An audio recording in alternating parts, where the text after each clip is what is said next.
hermanos da igreja, bem-vindos ao culto da tarde. Quero invitar-nos a adorar nosso Deus. É um gozo vermos novamente aqui, reunidos. E eu queria orar primeiramente, entregar esse tempo, essa tarde ao nosso Senhor Jesus Cristo. Bendito seja Deus Todo-Pai, Todo-Poderoso, ao nosso Senhor Jesus Cristo, por esse privilégio, Senhor, um tempo mais, poder adorar-te e alabar-te a Ti, Senhor, escutar de Tua palavra e meditar em ela, Senhor. Reunirmos como igreja, Senhor, isso é uma bendição. Graças por esse tempo, graças por esse dia, Senhor precioso, Senhor, por nos regalá-lo, Senhor. Senhor, já a semana, em nome do Senhor, provemos todos, Senhor. Graças te dou, Senhor, em nome de Jesus Cristo. Amém. Irmãos, eu queria compartilhar uma palavra de 1 Pedro, capítulo 3, versículo 19 ao 22, que diz: por meio do Espírito foi e predicou aos encarcelados que em os tempos antigos, em os dias de Noé, desobedeceram quando Deus esperava com paciência mientras construía o arca. Em ela, somos poucas pessoas, 8 em total, se salvaram mediante a água, na qual simboliza o bautismo, que agora nos salva, também aos tedes. O bautismo não consiste em uma limpeza do corpo, sino em um compromisso de ter uma boa consciência diante de Deus. Esta salvação é possível por a ressurreição de Jesus Cristo, quem subiu ao céu, tomou seu lugar à direita de Deus, e a quem está submetido aos anjos, às autoridades e nos poderes. Amém.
Toda mi vida eres tú,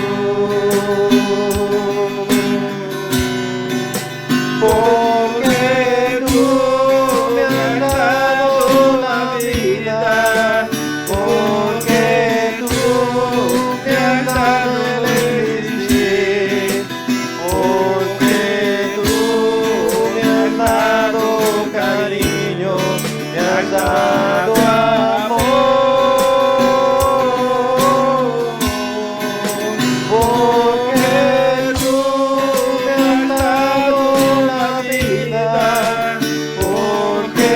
tú me has dado el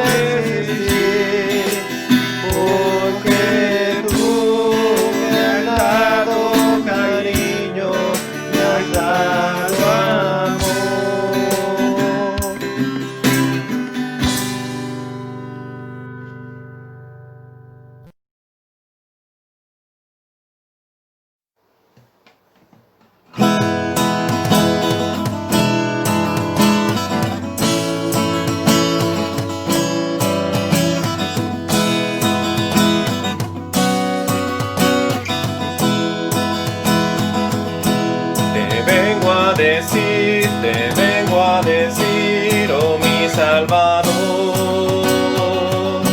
que yo te amo a ti, que yo te amo a ti con el corazón. Te vengo a decir toda la verdad. Te quiero, Señor, te amo, Señor, con el corazón. Yo quiero cantar de gozo y de paz. Yo quiero llorar de felicidad.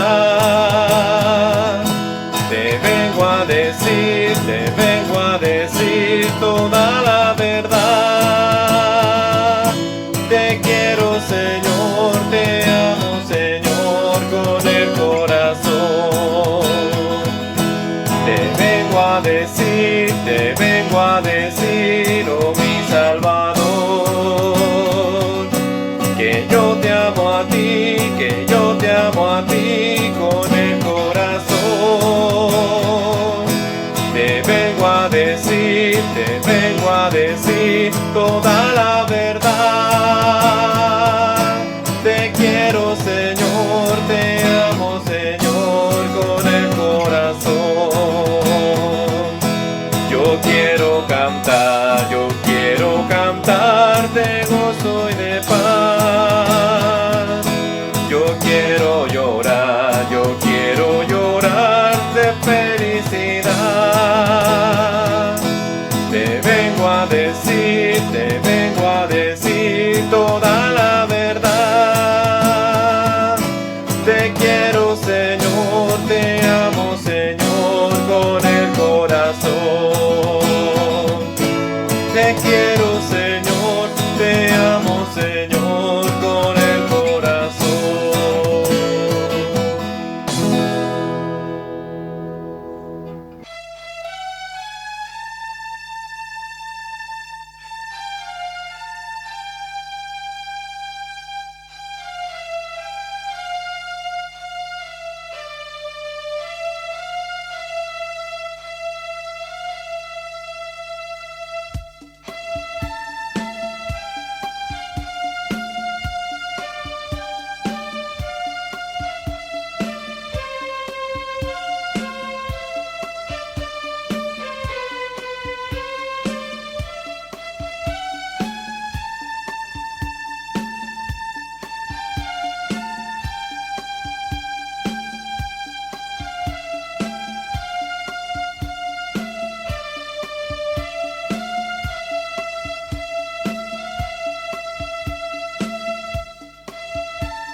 Eres mi protector, llenas mi corazón con cánticos de liberación, de angustia me guardarás, confiaré en ti,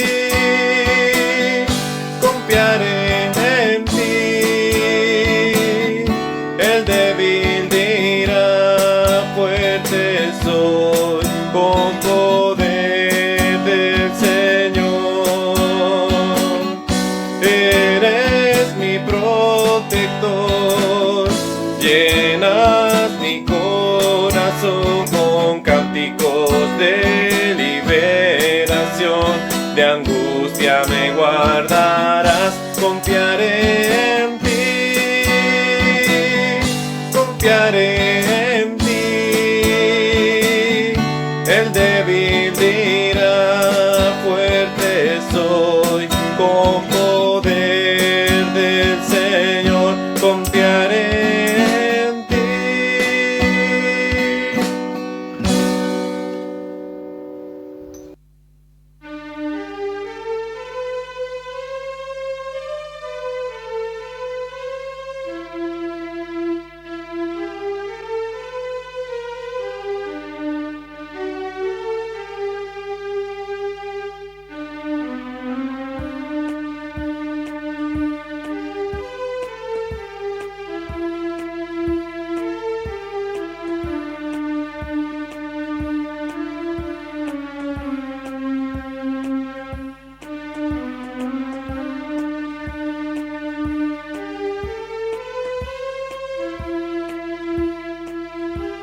su Hijo Cristo, Él es salud, paz y perdón, vivió y murió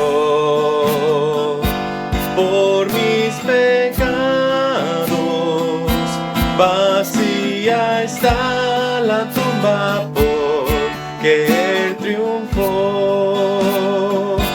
porque Él vive, triunfaré mañana, porque Él vive, ya no hay temor, porque yo sé que el futuro es suyo, la vida vale más y más solo por Él.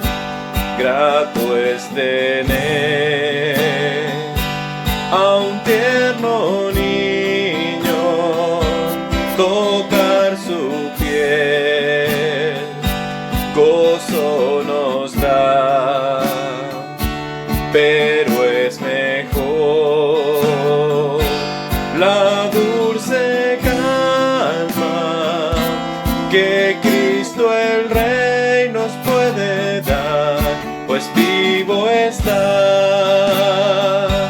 porque Él vive, triunfaré mañana, porque Él vive, ya no hay temor, porque yo sé que el futuro es suyo, la vida vale más y más solo por Él. Yo sé que un día el río cruzaré con el dolor, batallaré, y al ver la vida triunfando invicta, veré gloriosas luces y veré al Rey, porque Él vive, triunfaré mañana, porque Él vive, ya no hay temor, porque yo sé que el futuro es suyo, la vida vale más y más solo por Él.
Buenas tardes, queridos hermanos de ISEA. Vamos a continuar la predicación donde la dejamos el domingo pasado. Recuerden que el domingo pasado en la mañana estuvimos viendo la actitud de la disciplina y en esta ocasión habíamos dejado para hoy, para otra ocasión, el aspecto, la segunda parte que refería a la actitud del que recibe la disciplina. Vimos el domingo pasado la actitud del que imparte la disciplina.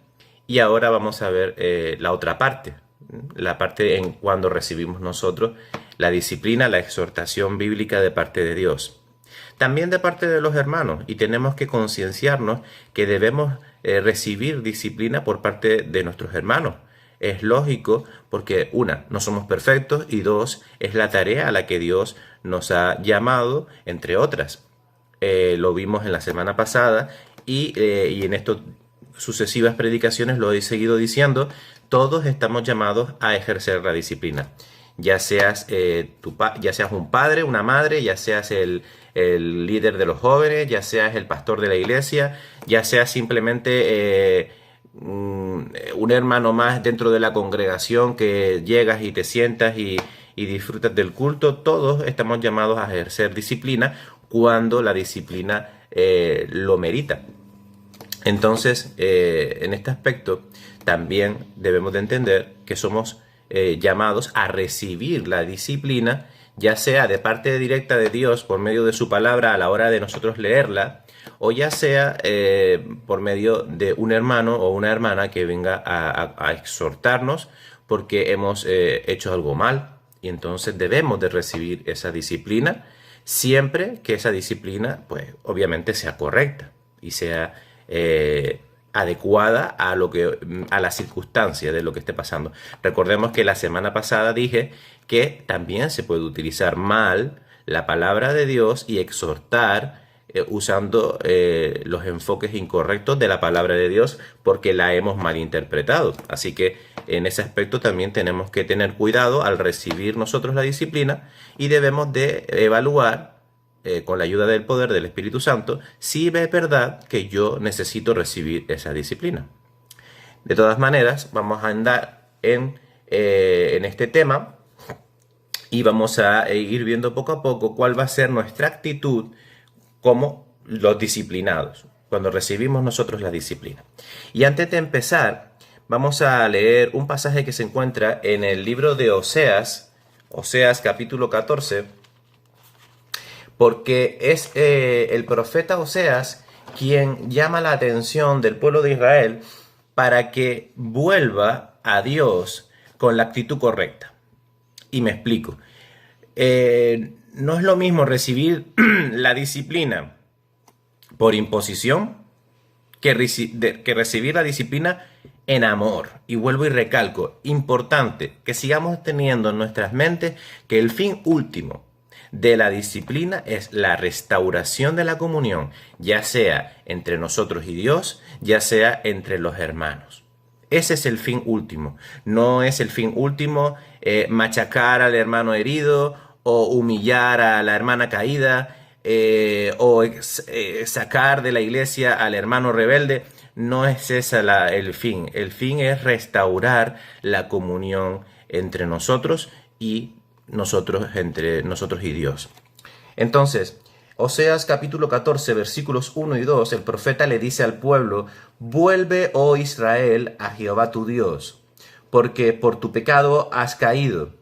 Llevad con vosotros palabras de súplica, y volved a Jehová, y decidle: quita toda iniquidad, y acepta el bien, y te ofreceremos la ofrenda de nuestros labios. Dice el profeta: llevad palabras de súplica, llevad palabras de arrepentimiento, llevad palabras de humillación delante de Dios. Nos habla acerca de una actitud sumisa, de una actitud entregada, de una actitud, sometida a la voluntad de la palabra de Dios, a la voluntad de Dios. Las palabras que nosotros necesitamos, las que el profeta nos está diciendo que debemos de traer a la presencia de Dios, no van a nacer de nuestro propio corazón, porque estamos corrompidos por el pecado, el orgullo se ceba muchas veces en nuestras vidas y nacen los rencores, las raíces de amargura, y esas son las cosas que provocan que la iglesia de Dios se desuna, que no se mantenga unida y que existan divisiones entre los hermanos y en las iglesias también. Entonces, las palabras que necesitamos no pueden provenir de nosotros, tienen que provenir de Dios. Y para que esas palabras nazcan en nuestros corazones, y ahora hablaremos de por qué nacen y no simplemente se dicen, tenemos que necesitar la ayuda de la acción del Espíritu Santo en nuestras vidas. Por lo menos en dos funciones que el Espíritu Santo tiene dentro de nosotros. La primera es la de convencernos de pecado. Y la segunda es guiarnos a toda verdad. Porque si nosotros no estamos convencidos de que verdaderamente hemos pecado contra el hermano, que hemos ofendido a alguien, o si no estamos convencidos de que le hemos faltado el respeto a Dios, o que hemos dado un mal testimonio ante el mundo, si nosotros no estamos convencidos de eso, vana va a ser nuestra disculpa o nuestra confesión delante de Dios, porque no lo vamos a sentir, no lo vamos a notar como que es algo nuestro, profundo, que es verdad, que nos hemos equivocado, y simplemente vamos a hacer una disculpa formal. Simplemente vamos a decir perdón por decir. Vamos a caer en un legalismo que no es lo que Dios quiere, porque recordemos que Dios nos mira en el corazón. Nosotros necesitamos llevar palabras verdaderas que nacen de nuestros corazones y que solo pueden nacer cuando el Espíritu Santo nos convence y nos dice, sí, es verdad, has ofendido al hermano quien sea y tienes que pedirle disculpas porque el hermano se ha sentido ofendido. Y no hay excusas, tienes que pedir perdón. Eso es muy difícil y solo se puede obtener con la ayuda del Espíritu Santo. Necesitamos la acción del Espíritu Santo en nuestras vidas, convencimiento de pecado y guía hacia toda verdad. Y cuando hablamos de la guía a toda la verdad, porque puede ser también que obviamente el hermano ofendido, lo estuvimos comentando hace 2 predicaciones, el hermano ofendido puede estar equivocado. Y ahí cuando hablábamos acerca de las formas en las que teníamos que acercarnos y los pasos que debíamos de ir dando, cuando entrábamos en el asunto de que, bueno, si no te escucha tu hermano, pues busca un par de testigos y que esos testigos sean como los que medien entre ambos, y veíamos que podía ser que el ofendido estuviera equivocado y que el ofensor, supuesto ofensor, no había hecho nada malo. Entonces, por eso necesitamos la guía del Espíritu Santo para que nos guíe en toda verdad, para discernir realmente si ha habido falta y obviamente pedir disculpas de corazón. Entonces, como tenemos que llevar estas palabras y no sabemos dónde encontrarlas porque dentro de nosotros no están, hoy vamos a reflexionar en los salmos penitenciales para encontrar esas actitudes, esas cualidades del que recibe la disciplina. Los salmos penitenciales expresan culpa por el pecado y también piden perdón por ellos. Y esos salmos son muy interesantes para nosotros en este tema porque nos van a ayudar a utilizar las mismas palabras que el salmista David y otros utilizaron para confesar sus pecados, y también veremos qué es lo que provoca el pecado cuando la disciplina no lleva a término lo que es la restauración de la comunión entre hermanos, porque puede provocar mucho daño. Y entonces en eso también vamos a reflexionar en esta tarde. Yo les invito a que abran sus Biblias en el Salmo 6. Vamos a ver el primero de los salmos penitenciales. Son bastantes y no vamos a poder leerlos todos completos, pero sí podemos desgranar su conocimiento de manera resumida, y sí les dejo para casa la tarea de leerlos, ¿vale? Son 7 y se pueden leer con mucha facilidad. El Salmo 6 tiene 2 partes. El primero es un clamor de angustia y el segundo es un cántico de alabanza. En el primer movimiento hay tristeza, en la primera parte de este salmo hay mucha tristeza por parte del salmista, y en el segundo hay un testimonio de triunfo porque ha vencido. Esto nos recuerda a lo que estuvimos hablando durante toda esta serie de predicaciones acerca de la disciplina en Hebreos. La disciplina al principio no es causa de gozo. Cuando recibimos la disciplina no nos causa gozo. Pero cuando nos ejercitamos en ella, es decir, cuando la atendemos con las actitudes correctas, es decir, cuando nosotros recibimos la disciplina en esas actitudes que estamos hablando de sumisión, de humillación, vamos a decir, de obediencia, pues veremos el resultado, que es un fruto de gozo apacible, de gozo apacible de justicia para los que en ellos son ejercitadas. Pero es necesario que el carácter sumiso y el carácter manso del Señor Jesucristo esté en nosotros. Solo podemos conseguirlo por medio del poder del Espíritu Santo. Hay 3 pasos, según este salmo, que necesitamos saber, entender, para poder llegar al final. Recordemos que el salmo se divide en un clamor de angustia y luego en una alabanza de triunfo. ¿Cómo podemos llegar de ese lamento a ese triunfo? Primero, los versículos del 1 al 5 nos hablan acerca de un autoexamen. David se autoexamina y se da cuenta de que ha pecado, de que ha cometido un error y delante del Señor se encuentra mal, fuera de la comunión con el Señor.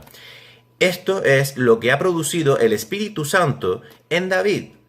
Le ha convencido de pecado y lo ha llevado al conocimiento de que tiene que pedir disculpas y confesarse delante de Dios. Y eso hace que nazca las palabras que vemos reflejadas en el Salmo 6, en el versículo concretamente 6 y 7, que dice: me he consumido a fuerza de gemir. Todas las noches inundo de llanto mi lecho, riego mi cama con mis lágrimas. Mis ojos están gastados de sufrir, se han envejecido a causa de todos mis angustiadores. Sufre, y ese sufrimiento es el convencimiento de pecado que David tenía en su corazón. Cuando nosotros sentimos que verdaderamente hemos fallado, es porque el Espíritu Santo nos ha convencido de pecado.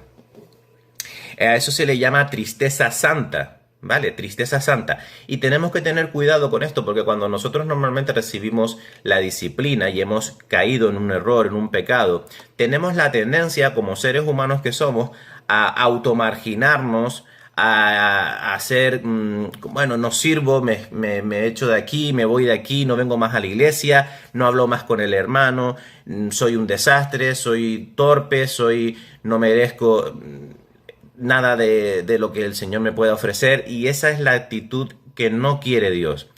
La tristeza santa no tiene que ver con esto. Sí debemos de sentir tristeza, pero no la tristeza del mundo. Y me gustaría compartir un pasaje que se encuentra en 2 de Corintios que lo explica así concretamente, para que entendamos que la tristeza santa no se trata de una autodestrucción de la persona que ha fallado, sino de otra cosa. Y me gustaría compartir 2 de Corintios 7:10, 2 de Corintios capítulo 7, versículo 10, y habla acerca de la tristeza santa. Lo voy a leer a partir del versículo 8, porque tiene más contexto. Dice: porque aunque os contristé con la carta, no me pesa. Pablo había exhortado a los hermanos de Corintios por medio de la carta, es decir, los había disciplinado y los contristó, los entristeció. Pero él dice que no le pesa. ¿Por qué no le pesa? Vamos a leer por qué. Aunque entonces lo lamenté, porque veo que aquella carta, aunque por algún tiempo os contristó, ahora me gozo, no porque hayáis sido contristados, sino porque fuisteis contristados para arrepentimiento, porque habéis sido contristados según Dios, para que ninguna pérdida padecieseis por nuestra parte. Porque la tristeza, que es según Dios, produce arrepentimiento para salvación, de que no hay que arrepentirse, pero la tristeza del mundo produce muerte.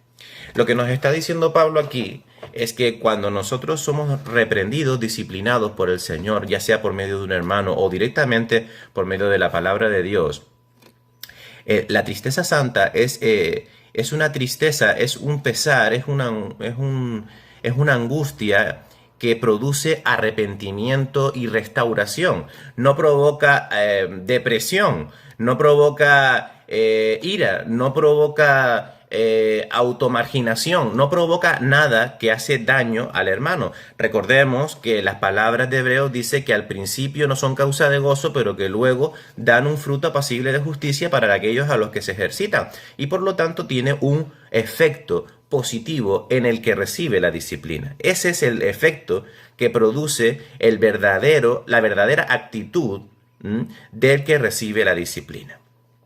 Y obviamente el final del Salmo nos habla acerca de la comunión restaurada.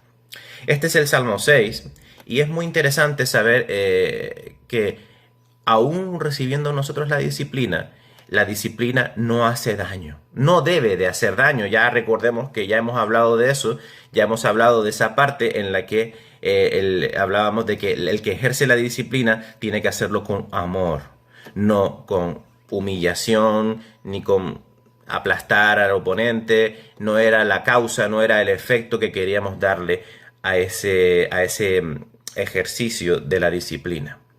El Salmo 32 nos habla también acerca de que cuando nosotros hemos pecado, nosotros no debemos de esconder el pecado, porque eso lo que va a traernos es una amargura. El Salmo 32, que lo podemos buscar, no lo vamos a poder leer entero, pero por causa del tiempo, pero sí podemos leerlo en casa después y compararlo con nuestras propias notas. Pero el Salmo 32 nos habla acerca de que las consecuencias de cuando nosotros no confesamos nuestros pecados a Dios.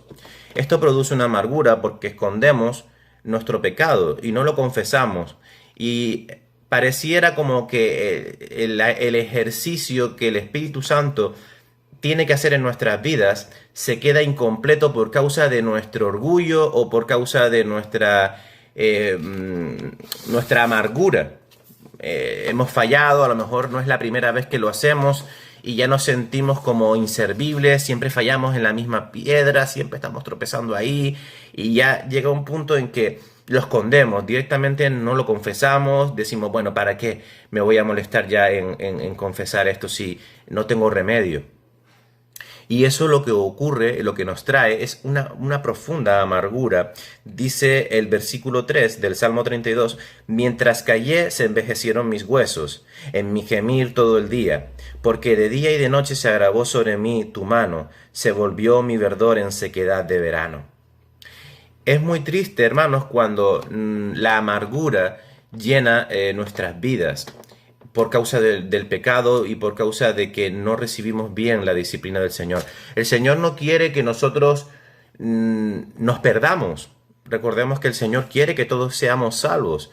Dios no está buscando machacarte y humillarte para que tú te sumas en una depresión profunda en tu vida y dejes de seguir caminando. Porque recordemos que la salvación es por gracia, no por obras. No importa lo bueno que tú puedas llegar a hacer, las buenas obras que tú puedas llegar a realizar, no va a valer en el sentido de la salvación. Por lo tanto, no tienes por qué flagelarte en ese aspecto. No debes de flagelarte en ese aspecto. Sí debes de contristarte, sentirte mal, pedir perdón, confesar tus pecados, andar rectamente a partir de ahí e intentarlo. Pero no te tienes que vamos a decir, obsesionar con el hacerlo bien, y si no, no voy a hacer. Hay que tener un poquito más de perspectiva en Cristo. Es por Cristo y solo en Cristo que somos salvos. Y nosotros somos criaturas imperfectas. Cuando nosotros confesamos por fin, esta amargura desaparece y regresa el gozo de la salvación y la libertad de nuestras vidas. Por eso es la necesidad de confesar nuestros pecados, ya sea a Dios, ya sea al hermano al que hemos ofendido. Es necesario que la restauración llegue. si no hay restauración en el error, en la dificultad, en el conflicto, en la pelea, en la relación con nuestros hermanos, en nuestra relación con Dios, si no hay reconciliación, la amargura no nos deja crecer ni gozarnos en lo que el Señor Jesucristo nos vino y nos trajo, que fue la salvación, la vida eterna. Dios en este salmo nos promete ayudarnos. Sabemos que no somos perfectos, pero tenemos un Dios todopoderoso que nos ayuda, un Espíritu Santo que nos guía, que nos dirige. Y tenemos que tener la tranquilidad, descansar en la promesa de que Dios nos va a ayudar. Y el final del Salmo termina con un consejo de Dios hacia nosotros de que vivamos pegados a Él. Es como el ciego con el perro lazarillo. No puedes ir sin el perro lazarillo porque te pierdes. Y el perro se pega a la pierna del ciego para dirigirlo, para que no se equivoque y no hierre en el caminar, ¿no? Pues es un poco parecido a este ejemplo. Debemos de caminar pegados a la palabra de Dios, pegados a la voluntad de Dios, pegados a la oración. Ese es el consejo que nos lanza nuestro Señor, nuestro Dios, en el Salmo 32 al final, en el versículo 9. El Salmo 38 es un salmo, me gusta mucho porque habla acerca de lo que estábamos comentando nosotros, de que la tristeza santa. La tristeza santa tiene que ser profunda, si no sería una tristeza superficial, estaríamos cayendo quizás a lo mejor en el engaño del emocionalismo, tan propio que sentimos al principio y luego salimos de la iglesia y seguimos tal cual, como si nada, viviendo nuestras vidas.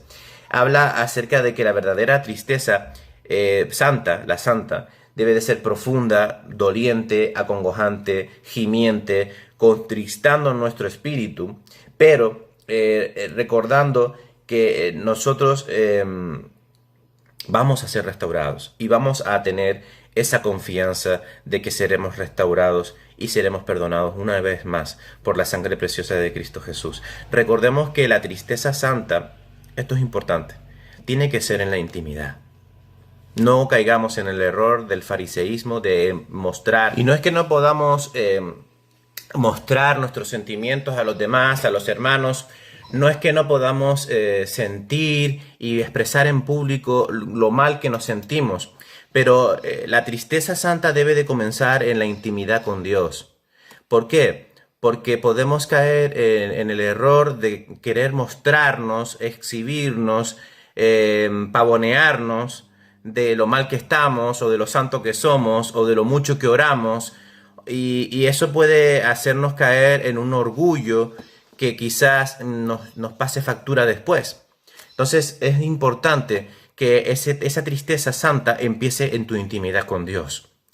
Puedes luego transportar tu problema a la iglesia o a un grupo reducido de hermanos de confianza o al pastor única exclusivamente, pero debes de intentar que todo esto salga que parta de una intimidad con Dios. Esto es importante, debe de ser así. Seguimos con otro salmo y vamos a irnos a uno, el más conocido de todos, el Salmo 51. Podemos encontrar su contexto en 2 de Samuel, tanto el del Salmo 51 como del Salmo 32. Y vemos como David, obviamente, otra vez se vuelve a arrepentir de su pecado, y vemos como David cae, y es un salmo muy conocido por todos nosotros, porque sabemos el trasfondo que lleva. Pero de lo grande y de todo lo que podríamos aprender de este salmo, que es mucho, quiero recalcar algo que me deja impresionado de parte de David. Y es algo que no se ve hoy en día mucho en los creyentes. Y es que David en este salmo confiesa su pecado sin ningún tipo de pretexto. Hoy en día nosotros usamos el pretexto. Decimos, sí, bueno, me pude haber equivocado, he podido faltarle al respeto a mi hermano, he podido cometer este error, pero... Y el pero lo cambia todo. Yo tengo una justificación para decir por qué actué así, y muchas veces incluso hasta justificamos de tal manera que queremos hacer entender que no hemos pecado, que no hemos faltado al respeto, que no hemos faltado a la hermana o al hermano o al pastor o a la iglesia o incluso al mismo Dios. bueno, sí, yo puedo haberme equivocado en esto, pero es que me tentó. Es que ellos lo hicieron más mal que yo. Es que esto no es así. Es que las cosas hay que hacerlas bien. Es que yo actué así porque... ¿Me entendéis? Entonces, incluso sobre todo a la hora de recibir la disciplina, pero también a la hora de ejercerla. Y nos sentimos eh, con una carambola en nuestras vidas porque a lo mejor al haber implantado la disciplina a un hermano o una hermana, lo hemos hecho con demasiada fuerza y no lo hemos hecho con amor. Y eso a lo mejor hace que se rebote contra ti la disciplina que has intentado ejercer y ahora la disciplina te viene a ti, te viene de regreso a ti por haberlo hecho mal, ¿no? Entonces es como una especie de carambola. Pero lo que me llama mucho la atención es la sumisión de David en el Salmo 51. Fíjense que él no, puedes leer el Salmo entero y no vas a encontrar un pretexto. No vas a encontrar nada que David diga, sí, pero, sí, pero, no, no vas a encontrar absolutamente nada. David se desnuda completamente y asume completamente su error. Es una confesión que muchos estudiosos lo llaman, es como el olor del perfume grato que se quema en el altar. Es un perfume de un aroma que a Dios le agrada porque no hay orgullo, no hay prepotencia, no hay ira, no hay autosuficiencia, no hay pretextos, no se vuelve a repetir esa llamada de atención en el Edén con la réplica del hombre, es la mujer que tú me diste, es la serpiente que me dijo. No, simplemente, sí, Señor, he pecado, lo siento, me humillo, me tiro al suelo, no tengo excusa, es la palabra, ¿no? Es la frase, Señor, no tengo excusa, lo siento. Hermano, no tengo excusa, lo siento. Es un simple, no tiene cosas ahí, no, pero es que tú hiciste, no, pero es que tú tienes que entenderme a mí también, no, es que yo soy así y así seguiré siendo, no tiene nada que ver con eso. En este Salmo 51 hay 5 ingredientes que debemos de incluir cuando recibimos disciplina. Una es la confesión del pecado, obviamente. La segunda es la aceptación de la responsabilidad. Es decir, mis pecados, mis faltas, ya sea a un hermano o ya sea a la iglesia o a mi familia o todo tiene consecuencias y a esas consecuencias hay que hacerles frente. Es decir, asumir la responsabilidad de tus actos. Pues si tus actos por ponerte un ejemplo fuerte, si tus actos son tan fuertes que requieren tu responsabilidad de abandonar un cargo en la iglesia, por ejemplo, o una responsabilidad en la iglesia, tienes que asumir tus responsabilidades. Tiene que haber un arrepentimiento sincero, es el punto 3. Tiene que haber un agradecimiento por la disciplina. Recordemos lo que estuvimos viendo la semana pasada, que no estoy muy seguro si era David, decía, por favor, no dejes que rechace la disciplina. Tiene que haber un agradecimiento por esa disciplina. Eso solo puede venir por medio del poder del Espíritu Santo. Porque por medio de la carne somos orgullosos, somos autosuficientes y somos ególatras. Pero con el Espíritu Santo somos humildes, sumisos, mansos. Entonces, eso trae agradecimiento. Y agradecimiento también por el perdón que recibimos. Porque no se trata de pedir perdón y que te digan, no, pues no te perdono. No se trata tampoco de eso, eso es un error. Hay que perdonar y lo veremos en la última predicación cuando hablaremos de la restauración. Y por último tiene que haber un testimonio, una alabanza ante el problema, porque todo tiene su enseñanza, todo tiene su parte en el plan de Dios en nuestras vidas. Lo que está claro es que el pecado es una mancha que tiene que ser borrada y una enfermedad mortal que tiene que ser sanada. Y obviamente no vamos a ser perfectos, pero siempre vamos a estar pecando, siempre vamos a errar en el blanco, como dice la definición. Y lo más importante de todo esto es confesarlo, humillarnos delante del Señor, arrepentirnos, pedirle perdón al hermano, volvernos de nuestro camino, intentar ser más como Cristo y no convertirnos en tiranos, no convertirnos en amargados, no convertirnos en tener ese maltrato con el hermano o esa indiferencia con la hermana. tenemos que perdonar y restaurar la comunión. Hermanos, me quedan 3 salmos. Vamos a ver el Salmo 102. En el Salmo 102 podemos observar que es un salmo con ecos mesiánicos. Así lo relata Hebreos capítulo 1. Ahí podemos ver una característica muy importante. Podemos aprender muchas cosas, pero una característica muy importante, que es el espíritu de carga que trae el salmista cuando habla acerca del pecado en su vida. Es una carga pesada, pero también es una carga también de consuelo y de confortamiento y de confianza en la fidelidad de Dios. Fíjense que si lo leyéramos con atención, nos daríamos cuenta de que al mismo tiempo de que siente una carga pesada en su corazón el salmista por el pecado, estamos viendo también que siente una confianza profunda en el Señor. Los versículos del 1 al 11 hablan acerca de ese sufrimiento. Los versículos del 12 al 22 hablan de ese consuelo que se representa con el sacrificio de Cristo. Y por último, los versículos del 23 al 28 hablan de la confianza en la fidelidad de Dios. Y fíjate qué importantes son estas 3 palabras: sufrir, consuelo y confianza. El pecado trae esto, sufrimiento.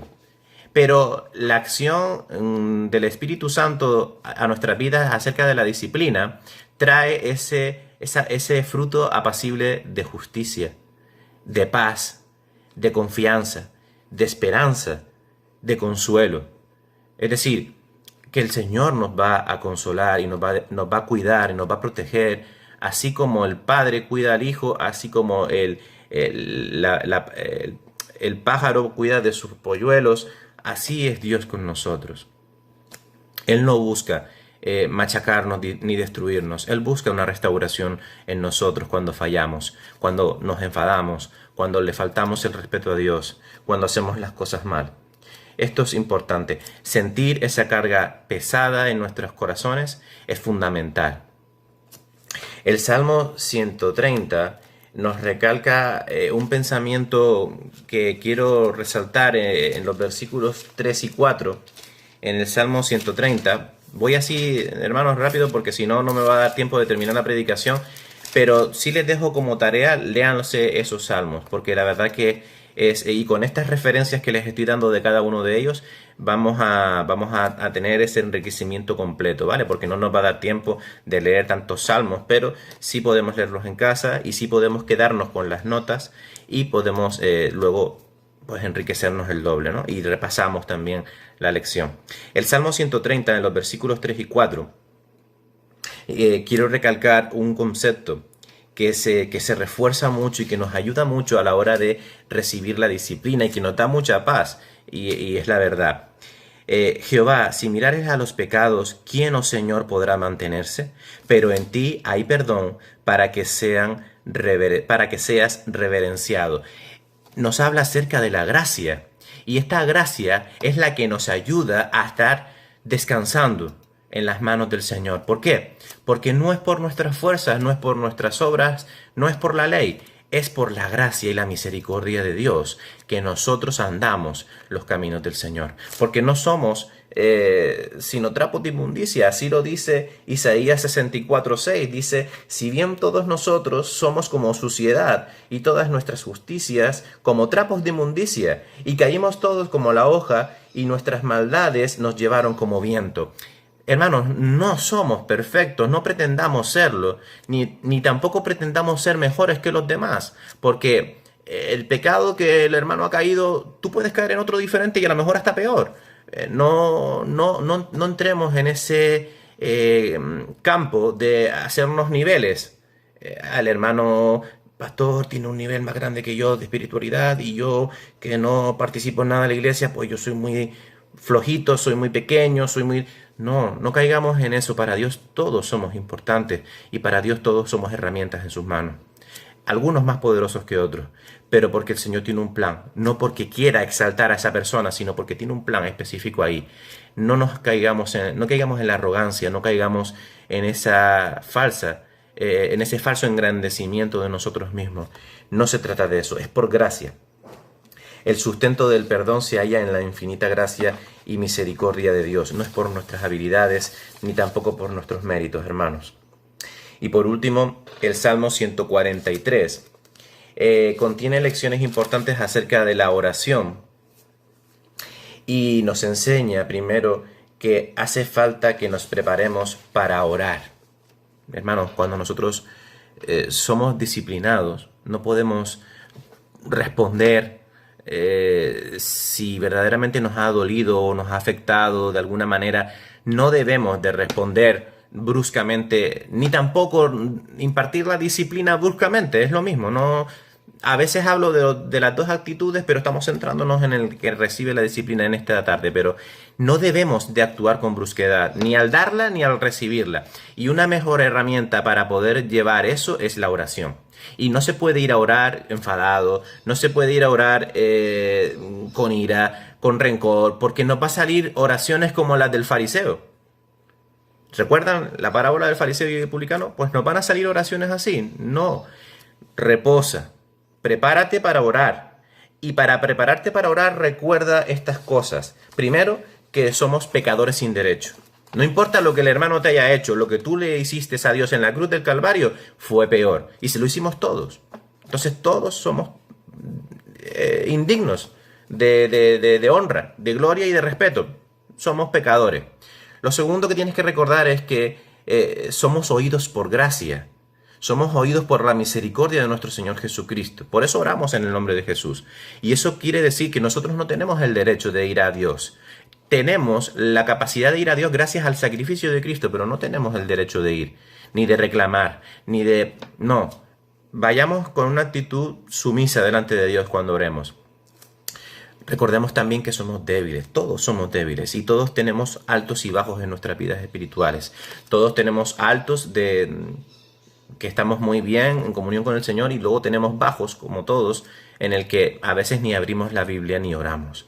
Y esa debilidad hace que nuestro enemigo cobre fuerza. Nuestro enemigo es Satanás y es un enemigo muy fuerte. Y no tenemos capacidad para luchar con él, pero sí tenemos a nuestro Dios que es omnipotente, omnisciente y omnipresente. Y en esa tesitura tenemos que andar confiados en oración también, pero teniendo en cuenta de que verdaderamente no somos justos, ni somos tampoco merecedores de esa gracia, ni tampoco somos merecedores de ir con ira al hermano a recordarle No, tenemos que actuar bajo la oración y para orar debemos de prepararnos. Y en el Salmo 143 el salmista David, el rey David, nos habla acerca del espíritu que debemos de tener cuando nosotros vamos a orar a Dios.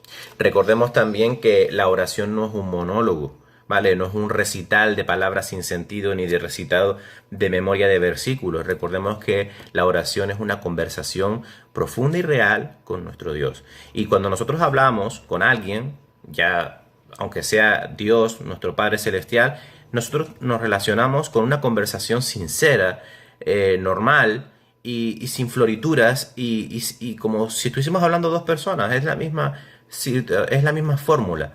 Entonces olvidemos las fórmulas mágicas de recitaciones de versículos bíblicos, palabras y frases hechas. A mí me sale una mucho cuando oro, que es la de en el nombre, que es sobre todo nombre, ¿no? Pero no es la fórmula exacta de lo que Dios quiere realmente, ¿no?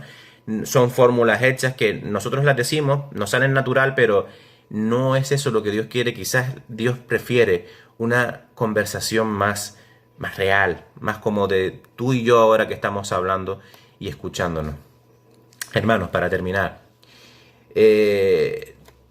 los salmos penitenciales nos ayudarán mucho a tener la actitud correcta a la hora de recibir la disciplina. Recordemos que cuando recibimos la disciplina, al principio no es de gozo, pero luego trae fruto apacible de justicia a nuestras vidas. No la rechacemos, intentamos entender por qué nos están disciplinando. También, obviamente, si están equivocados, defendámonos, pero siempre dentro del marco del amor de Cristo. Recordemos que el fin último es la restauración de la comunión y que se hace en el marco del amor. Amén, hermanos. Pues nada más, que el Señor les bendiga y seguiremos viendo más cositas de la disciplina Dios mediante cuando tengamos la oportunidad de volver a compartirla. Amén. Que el Señor les bendiga.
Estamos despedindo do culto, mas não do Senhor. Estamos sempre reunidos, sempre unidos aí com o Senhor, sabe? Não deixamos de congregar-nos e nos veremos no próximo culto, jueves, culto de oração. Hermanos, não deixeis de vir ao culto de oração.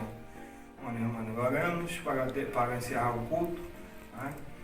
Grande Deus, Pai Todo-Poderoso, Senhor, graças por Tua palavra, Senhor, graças por tudo que o Senhor vem nos dizendo, Senhor, esses tempos, Senhor. Sabemos que estamos passando por um tempo difícil, Senhor, pela Tua graça, a Tua misericórdia, a Tua proteção, Senhor, a Tua segurança e a Tua promessa que o Senhor vendrá pronto, Senhor. Reconhecemos que o tempo já floresce e o tempo está seca. E queremos estarmos límpios diante de Ti, Senhor, fiéis, fortes diante da Tua regada, Senhor, para que podamos, Senhor, sobre o céu estar contigo sempre, Senhor. Graças eu te dou, Senhor, por essa tarde linda, preciosa, e que nos protege de tudo que possa passar, Senhor, em nossas casas, Senhor, e que tenha uma boa semana, Senhor. Graças em nome de Jesus Cristo. Amém.